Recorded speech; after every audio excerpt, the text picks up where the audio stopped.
Maingay sa loob ng Enaya. Mga tao, nagmamadali. Ang bawat isa ay may kanya-kanyang destinasyon, kanya-kanyang kwento.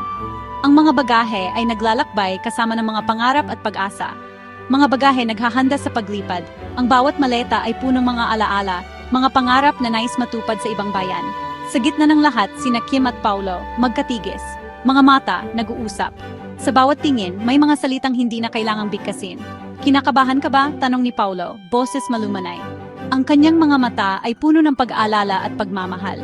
Ngumiti si Kim medyo. Pero mas excited at ako. Ang kanyang ngiti ay nagbigay ng liwanag sa madilim na bahagi ng kanilang pag-alis. Hinawakan ni Paulo ang kamay ni Kim, mahigpit. Parang ayaw niyang bumitaw, parang nais niyang iparamdam na kahit saan man sila magpunta, magkasama pa rin sila. Naramdaman ni Kim ang init ng kanyang palad.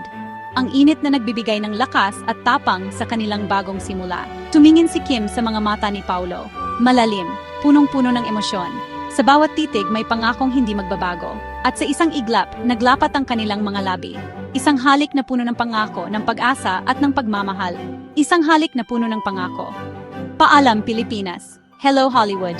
Ang kanilang pag-alis ay simula ng bagong kabanata, puno ng pangarap at pag-asa. Iba ang hangin sa Los Angeles. Malamig, malinis. Ang simoy ng hangin ay tila may dalang bagong pag-asa, isang bagong simula. Ang mga kalsada ay puno ng buhay, ngunit may kakaibang katahimikan na nagbibigay ng kapayapaan sa bawat isa. Ang mga gusali ay nagliliwanag sa ilalim ng araw, tila ba nagaanyaya ng bagong araw na puno ng posibilidad. Ngunit para Kim at Paulo, ang init ng kanilang pagmamahalan ang nagpaalalang hindi sila nag-iisa. Sa gitna ng abalang lungsod, natagpuan nila ang isa't isa. Ang kanilang mga mata ay nagkikislapan sa tuwing sila'y nagkakatitigan, at ang kanilang mga ngiti ay puno ng pag-ibig at pag-asa. Sa bawat hakbang na kanilang ginagawa, ramdam nila ang tibok ng kanilang mga puso na nagkakaisa. Nandito sila para sa isa't isa. Sa bawat pagsubok na kanilang hinaharap, magkasama nilang nilalampasan. Ang kanilang pagmamahalan ay hindi lamang para sa kanila, kundi para sa lahat ng naniniwala sa kapangyarihan ng pag-ibig. Ang kanilang mga pangarap ay nagiging realidad dahil sa kanilang walang sawang suporta sa isa't isa. At para sa My Love Will Make You Disappear, ang MIF 22, isang malaking karangalan, isang malaking oportunidad. Ang pagdalo sa ganitong klaseng event ay isang pangarap na natupad para kina Kim at Paulo. Ang red carpet ay tila ba isang entablado kung saan ipinapakita nila ang kanilang tagumpay at dedikasyon sa kanilang sining. Ang may palabas ang pelikula nila sa ganitong klaseng festival ay isang panalo na para sa kanila. Ang bawat palakpak ng mga manood ay isang patunay ng kanilang husay at talento. Ang kanilang mga mata ay nagliliwanag sa tuwing naririnig nila ang papuri mula sa mga kritiko at kapwa filmmakers. Ito ay isang gabi ng selebrasyon, hindi lamang para sa kanilang pelikula, kundi para sa lahat ng kanilang pinaghirapan. Handa ka na ba? Tanong ni Paulo kay Kim. Ang kanyang mga mata ay puno ng pag-asa at excitement. Alam niyang ito na ang simula ng kanilang bagong yugto. Ang kanilang mga kamay ay magkahawak, nagbibigay ng lakas at kumpiyansa sa isa't isa. Nasa backstage sila ng TCL Chinese Theater. Ang lugar na ito ay puno ng kasaysayan at mga alaala ng mga sikat na pelikula at artista. Ngayon, sila naman ang magiging bahagi ng kasaysayang ito. Ang kanilang mga puso ay puno ng excitement at kaba, ngunit alam nilang magkasama nilang haharapin ang lahat. Malapit nang magsimula ang premiere night. Ang mga upuan ay unti-unting napupuno ng mga manood na sabik na mapanood ang kanilang pelikula. Ang mga ilaw ay nagsisimulang magdilim, hudyat na malapit nang magsimula ang palabas. Ang kanilang mga puso ay sabay na tumitibok, puno ng excitement at pag-asa. Huminga ng malalim si Kim, handang-handa na. Ang kanyang mga mata ay puno ng determinasyon at kumpiyansa. Alam niyang ito na ang simula ng kanilang tagumpay. Ang kanilang mga pangarap ay unti-unting nagiging realidad at alam nilang magkasama nilang haharapin ang lahat ng darating. Si Sari, isang babaeng may kakaibang sumpa nagdudulot ng matinding takot at pangamba sa kanyang buhay. Sa bawat hakbang na kanyang ginagawa, tila ba may anino ng kamalasan na sumusunod sa kanya. Ang sumpang ito ay nag-ugat mula sa isang matandang kasaysayan ng kanilang pamilya, isang sumpang hindi niya matakasan. Isang babaeng may kakaibang sumpa. Bawat lalaking minamahal niya ay naglalaho na lang na parang bula. Ang bawat pag-ibig na kanyang pinapahalagahan ay nagiging sanhi ng pagkawala at sakit. Sa bawat pagkakataon na siya'y umiibig, ang sumpa ay muling bumabalik, nag-iiwan ng bakas ng kalungkutan at pangungulila. Bawat lalaking minamahal niya ay naglalaho na lang na parang bula. Ang kanyang puso ay puno ng sugat at pighati, ngunit hindi siya nawawala ng pag-asa. Hanggang sa nakilala niya si Jolo, isang binatang may mabigat na dinadala. Hanggang sa nakilala niya si Jolo, isang binatang may mabigat na dinadala. Si Jolo ay may sariling mga problema at mga pangarap na nais matupad. Ang kanyang pangunahing layunin ay mailigtas ang kanilang lumang gusali mula sa demolisyon, isang gusaling puno ng alaala at kasaysayan ng kanilang pamilya. Isang binatang may mabigat na dinadala. Ang mailigtas ang kanilang lumang gusali mula sa demolisyon ay isang malaking hamon para kay Jolo.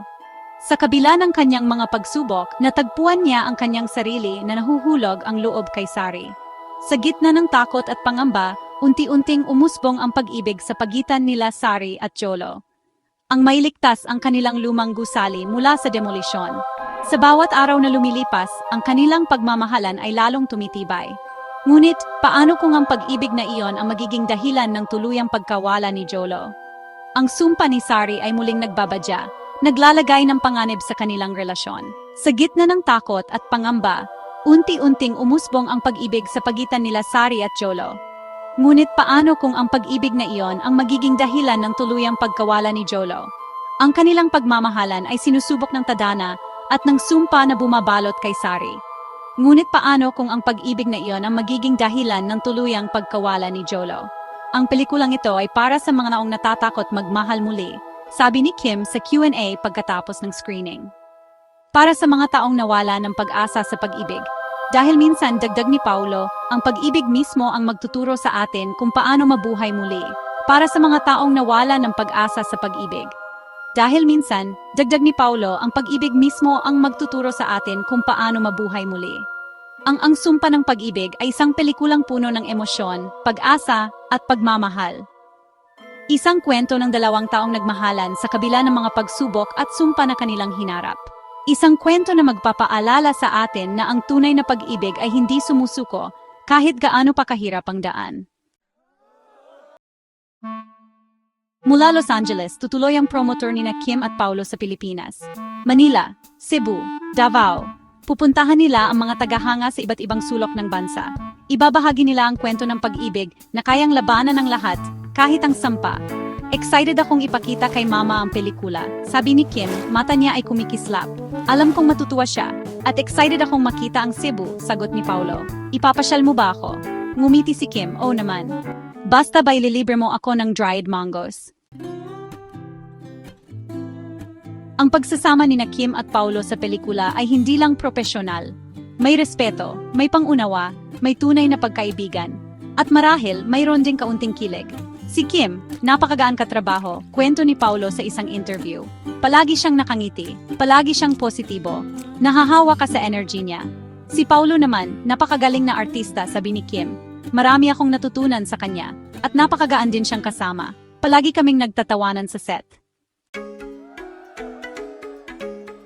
Ang MIF22 ay hindi lamang para sa pagpapakita ng magagandang pelikula. Ito rin ay para sa pagtulong sa kapwa. Ang ilan sa kita ng festival ay idodonate sa mga biktima ng sunog sa Los Angeles. Napakahalaga ng pagtulong sa kapwa, sabi ni Kim. Kahit sa maliit na paraan, gusto naming makatulong sa mga nangangailangan. Dahil sa huli, ang pagmamahal at pagtutulungan ang magliligtas sa atin, dagdag ni Paulo.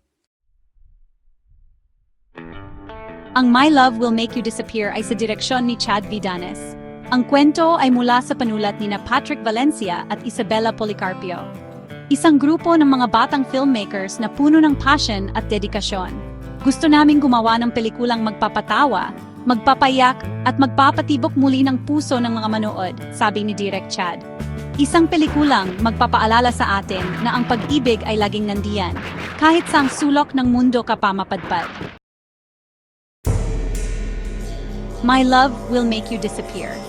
Isang pelikulang sasagot sa tanong, hanggang saan ka magmamahal para sa taong mahal mo? Mapapanood na sa mga sinehan sa Pilipinas simula March 26, 2025. Isang pelikula na magpapatunay na ang pag-ibig ay hindi nakakakilala ng hangganan. Isang pag-ibig na kayang labanan ng lahat, kahit ang pinakatago mong takot.